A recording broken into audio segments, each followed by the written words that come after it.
Aujourd'hui, nous avons décidé de magnifier nos ancêtres. Parce que vous pouvez le constater de vous-même, il n'y a aucun peuple sur la terre, en tout cas moi je n'en connais pas, qui ne n'ont pas ses dévanciers, qui ne n'ont pas ses héros, qui ne n'ont pas ceux qui ont marqué à un moment donné leur histoire. Et même ceux aujourd'hui dont on s'inspire généralement, tels que les Occidentaux, quand on prend le cas de la France magnifie, glorifie ses héros. Et là-bas, il y a même un panthéon. Les gens sont panthéonisés, les héros sont panthéonisés parce qu'on estime que ce sont des personnes qui ont rendu un sacrifice à la nation. Et il y a même une expression qui dit aux grands hommes, la patrie reconnaissante. C'est-à-dire que la patrie est reconnaissante aux grands hommes. Et là-bas, tous ceux qui ont marqué l'histoire sont enterrés dans un lieu spécial qu'on appelle le Panthéon français. Et je vous rappelle que les Grecs eux-mêmes disaient Dulce, el decorum est pro patria mori. Il est plus beau et doux pour un homme de mourir pour la patrie. Et quand vous partez dans d'autres pays tels qu'en Asie, des individus sont divisés, des temples, des religions ont été créées au nom de certains individus. Tout ça pour les magnifier, tout ça pour les glorifier. Alors la question qu'on se pose fondamentalement, pourquoi c'est nous, Camille, qui ne devons pas honorer nos dévanciers, nos intellectuels, nos ancêtres? C'est une question fondamentale. Parce que la mémoire des ancêtres survit dans la pensée de ceux qui sont vivants. Si nous sommes vivants, c'est parce que bien évidemment, certaines personnes nous ont précédés. Si nous portons un nom, si nous appelons tant, on porte tel nom, c'est parce que quelqu'un auparavant, avant nous, a porté ce nom, et ce nom réclame et exprime l'ancestralité qui est au fond de nous. Donc c'est grâce à eux, c'est grâce à nos dévanciers, grâce à nos savants, grâce à nos intellectuels qu'aujourd'hui, nous avons le courage, cette possibilité de prendre la parole pour s'exprimer en tant qu'Africain, pour s'exprimer en tant que Noir et en tant que Camille. Donc il est de notre devoir, je dirais mais c'est une obligation, c'est plus une nécessité d'honorer nos ancêtres, d'honorer nos dévanciers, d'honorer nos différents intellectuels qui ont vraiment contribué à retracer la vraie, véritable histoire de l'Afrique. C'est plus que fondamental. Donc nous, en tant que membres de la communauté Camille, nous avons décidé d'organiser cette conférence qui sera perpétuelle et qui est déjà perpétuelle, ça fait plusieurs années que nous faisons maintenant, d'honorer nos intellectuels, nos dévanciers, ceux-là même qui ont balisé, qui ont nettoyé le chemin que nous apportons aujourd'hui. Et c'est grâce à Cheikh Anta Diop, c'est grâce à Doumi Fakoli que nous allons parler principalement, c'est grâce à d'autres auteurs, Antonio Filmen, Solel Negensi, tous ces grands auteurs qui ont contribué à ce que l'Afrique puisse retrouver sa perspective historique. Et c'est très fondamental que chaque Camille, de là où il est, honore ses ancêtres. Pourquoi? Parce que, comme je l'ai dit à l'entame, il n'y a pas de peuple qui ne n'ont pas ses dévanciers, qui ne n'ont pas ses ancêtres. Et nous, en tant que Camille, nous devions le faire continuellement et perpétuellement, parce que cela il dépend de nous-mêmes, notre survie. Et c'est très important que les Camilles apprennent à connaître ces dévanciers, à connaître les œuvres, à connaître la pensée qu'ils ont véhiculée à travers les écrits, à travers les livres, à travers le manuel qu'ils nous ont laissé. Et c'est pourquoi moi j'ai l'habitude de dire, un Camille ne doit pas être un Camille qui n'a pas de connaissances. Parce que si vous êtes un Camille et que vous n'avez pas la connaissance, il serait très difficile de vous défendre si vous êtes en face de quelqu'un. Parce que vous êtes Camille de nom, vous êtes Camille par coutumace, vous êtes Camille par effet de mode, mais vous n'êtes pas Camille dans le sens du terme Camille. Parce qu'un Camille, c'est celui qui est capable de dire je suis Camille.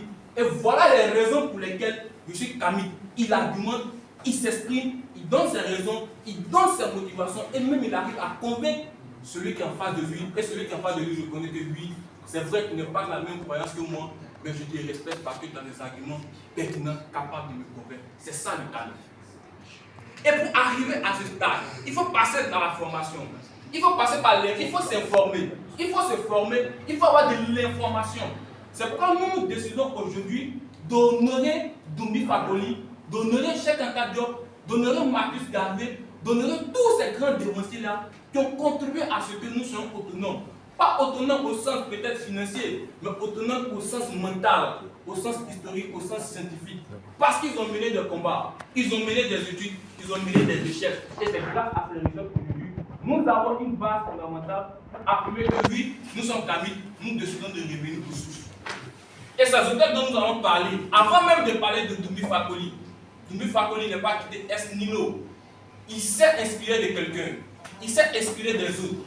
Avant d'écrire, il a lu d'autres ouvrages avant lui qui ont fait de lui Doumbouya Fakoli. Et je regardais l'interview de Doumbouya Fakoli. On lui a posé la question de savoir de qui vous vous inspirez. Il dit qu'il s'inspire de deux mentors, Marcus Garvey et Cheikh Anta Diop. Parce qu'il faut rappeler, comme le chef panafricain aime le rappeler, c'est à partir des travaux du grand professeur Cheikh Anta Diop que nous parlons du kamitisme. Il faut le rappeler, c'est très important. Qui était l'homme? Quelle est sa contribution dans la littérature scientifique africaine? Qu'est-ce qu'il a fait? Qu'est-ce qu'il a prouvé? Et qu'est-ce qu'il nous a donné comme legs, comme étant héritage que nous devons préserver de manière continuelle? Il faut rappeler que Cheikh Anta Diop est un auteur qui a écrit des articles, qui a écrit des ouvrages tels que vous connaissez Nation, Nègre et Culture. Il a écrit tous ces ouvrages. Aujourd'hui, ce sont ces ouvrages qui ont inspiré le doyen Doumbouya Fakoli. Et c'est grâce à ces ouvrages aujourd'hui que lui-même a écrit plus d'une cinquantaine de livres. Et il faut rappeler qu'aujourd'hui, l'importance même de parler de ces dévancés-là, c'est qu'ils nous ont légué une littérature scientifique que nous devons préserver et nous devons nous en inspirer. Si on ne fait pas ça, on ne sera pas autonome. On sera toujours obligé de calquer la pensée des choses, des histoires qui ont été montées de toutes pièces, des histoires qui ont été falsifiées pour vraiment maintenir l'Afrique dans le retard. Et ces auteurs ont mené des sacrifices. Si je prends notamment le cas du professeur Cheikh Anta Diop, mais c'est des sacrifices qu'il a fait. Parce qu'à une époque où il était quand même impossible pour un individu de contester tout un chapelet d'érudits et de scientifiques. Là, il dit que non, ce que vous nous dites, ce n'est pas vrai. La civilisation égyptienne, elle n'est pas blanche, mais elle est plutôt nègre. Imaginez dans le contexte dans lequel il a capacité d'affirmer sa thèse. Avant même d'écrire National et Culture, il écrivait des articles. Mais regardez comment la soutenance de sa thèse a été difficile. À tel enseigne qu'on lui a donné la mention honorable. Mais quand on écoute Cheikh Anta Diop, on sait que ce n'est pas un scientifique de complaisance, c'est un érudit, c'est un scientifique. Ce qu'il produit est pertinent et prolifique. Donc lui donner la mention honorable, pourquoi? Parce que ce qu'il affirme ne les arrange pas. Et déjà, c'était un problème. Donc qu'est-ce qu'il fait le projet en question? Il fait tout pour participer à la formation des cadres. Et aujourd'hui, parmi ces cadres, parmi ces savants, il y a bien évidemment notre doyen Doumbouya Fakoli. Parce que, effectivement, il était l'inspirateur et il est aussi l'un des grands piliers de ce combat que nous menons aujourd'hui. Donc, Cheikh Anta Diop décide de rentrer en Afrique. Il écrit, il enseigne, et un jour, l'UNESCO a décidé de rédiger l'histoire générale de l'Afrique. Et on contacte le professeur Cheikh Anta Diop, on lui dit de participer à la rédaction. Parce que la question fondamentale qui se posait était de savoir, devons-nous inclure l'histoire de la civilisation égyptienne dans l'histoire africaine de manière générale? C'était une grande problématique. Et Cheikh Anta Diop est le porteur mondial en utilisant des euphémismes. En tournant ça, il aimerait que la question soit claire sur l'origine nègre de l'Égypte ancienne. Et il dit pour ne pas que ces adversaires soient surpris, il leur donne 2 ans de formation. Donc du coup, il a été contacté en 72 et 74 que il aura le colloque du Caire. Donc il donne l'information. Cheikh Anta Diop dit aux autres, apprêtez-vous, et en 74, il convoque un colloque. Et à partir du colloque et du déchiffrement de l'écriture mélodique. C'était ça le thème et la thématique de la discussion. Cheikh Anta Diop va amener 2 personnes. Et rappelez-vous, logiquement, il devait envoyer 3 personnes. Mais la 3e personne, beaucoup ne le connaissent pas vraiment. Et c'est le lieu et le moment pour moi d'expliquer que la lutte dans laquelle nous sommes, ce n'est pas une lutte parce qu'on veut le faire par chauvinisme ou parce qu'on veut le faire par chauvinisme. Non. Comme j'ai l'habitude de le dire, c'est une lutte de constance et non une lutte de vitesse. Parce que, avec la vitesse, on parle plus rapidement. Les difficultés. Là, beaucoup de choses sont chimées. Et la 3e personne, c'était Soso Moussougan, qui devait l'accompagner au colloque du Caire. Mais après, il a eu peur, parce qu'il disait que, comme en 3 petits nègres, vont aller affronter des intellectuels, des savants de haut niveau qui viennent de tous les contrées, de tous les pays. Donc du coup, il y a eu ce qu'on appelle un désistement d'action. Il a désisté et il a refusé de participer. Donc chaque candidat dit, bon, de toute façon, ce n'était pas nécessaire parce que les questions qu'ils allaient faire, il fallait savoir lire les hiéroglyphes. Ça, c'est la première condition. Et qu'il allait avec son condisciple et son disciple, le professeur Théophile Obenga. Et je vous rappelle que presque tous les pays ont envoyé les savants, que ce soit la France, les 16 de l'Europe, que ce soit de l'Europe, que ce soit de l'Amérique, même les égyptiens eux-mêmes du Caire ont envoyé les savants pour discuter de la question de l'origine nette de l'Égypte antique. Et les débats ont eu lieu. Et lorsque les débats ont eu lieu, il y a eu des débats, il y a eu des débats. Le débat était intense. En tout cas, c'était d'une technicité extraordinaire.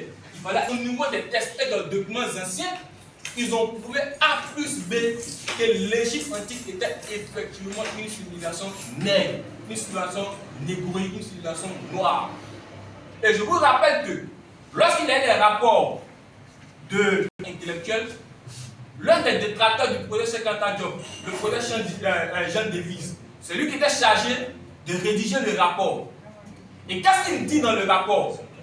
Il dit dans le rapport la très minutieuse préparation des interventions des professeurs Cheikh Anta Diop au Obenga n'a pas eu, malgré les précisions contenues dans le document de travail préparatoire envoyé par l'UNESCO, une contrepartie toujours égale. Ils s'en est donc. C'est tellement qu'ils ont mis la barre haute, tellement qu'ils ont élevé le niveau du débat, ceux mêmes qui étaient en face d'eux, ils étaient perdus parce qu'ils n'avaient pas assez d'arguments pour contredire ce que le projet Cheikh Anta Diop et Obenga ont avancé en termes d'arguments, en termes de sciences, en termes d'histoire. Et à partir de ce moment, il y aura un fait majeur dans toute la littérature. C'est ce qu'on appelle